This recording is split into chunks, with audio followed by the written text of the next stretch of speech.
Bismillahirrahmanirrahim. Assalamualaikum warahmatullahi wabarakatuh. Salam sejahtera bagi kita semua. Salam Om Swastiastu, Namo Buddhaya, salam kebajikan. Halo sahabat religi, berjumpa kembali dengan saya Dian Safitri, dosen manajemen pendidikan Islam pada materi moderasi beragama. Penguatan moderasi beragama tengah menjadi salah satu program prioritas pemerintah Indonesia. Pada tahun 2019, Kementerian Agama telah menerbitkan buku moderasi beragama. Namun, di masyarakat muncul salah paham tentang konsep moderasi beragama. Tidak sedikit masyarakat yang beranggapan bahwa seseorang yang bersikap moderat berarti tidak teguh pendiriannya dan tidak sungguh-sungguh dalam mengamalkan ajaran agamanya. Banyak juga yang menganggap konsep ini berarti memoderasi agama. Benarkah demikian? Apa sesungguhnya pengertian moderasi beragama? Dan seberapa pentingkah moderasi beragama dipraktikkan? Apa itu moderasi beragama? Moderasi beragama merupakan cara pandang seseorang dalam memahami dan menjalankan agama. Moderasi bukanlah hal yang baru, tetapi cerminan dari watak dan ajaran agama itu sendiri yang mengedepankan keseimbangan ritual dan moral, spiritual dan sosial, individu dan kelompok. Ada 4 indikator yang dapat digunakan untuk mengenali seberapa kuat moderasi beragama yang dipraktikkan oleh seseorang, yaitu yang pertama, komitmen berkebangsaan. Cara pandang moderasi beragama adalah meneguhkan komitmen kebangsaan dengan menjaga 4 konsensus nasional. Moderasi beragama tidak membenturkan antara agama dengan komitmen kebangsaan, nasionalisme, demokrasi, dan konstitusi. Yang kedua, toleransi.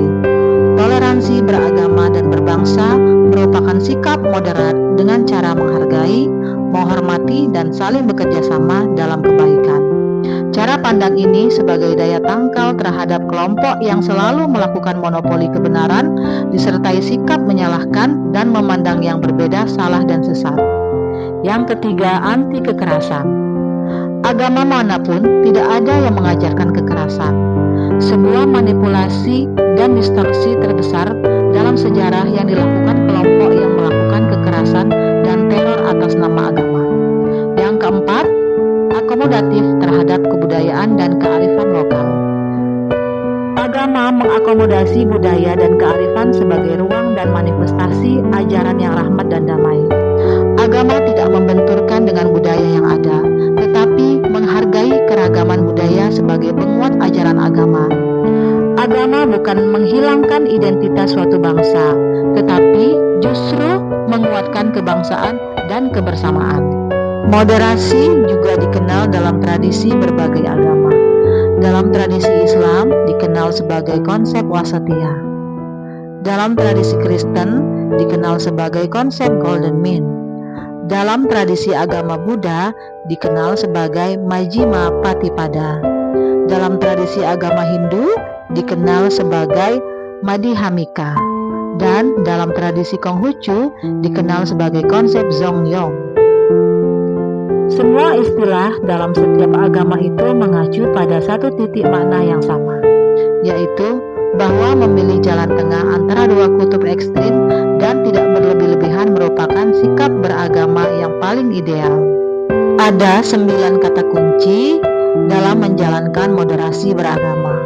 Yang pertama, kemanusiaan. Yang kedua, berimbang. Yang ketiga, toleransi. Yang keempat, kemaslahatan umum. Yang kelima, taat konstitusi.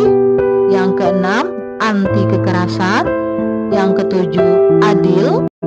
Yang kedelapan, komitmen kebangsaan.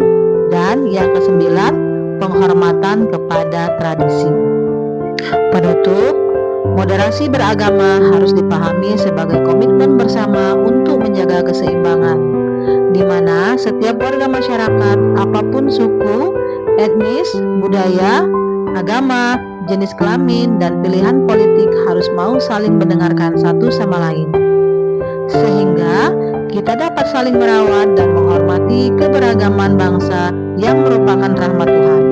Jadi, mari bijak dalam beragama dengan menjadi moderat. berbeda-beda tetapi tetap satu. Demikianlah presentasi yang dapat saya sampaikan.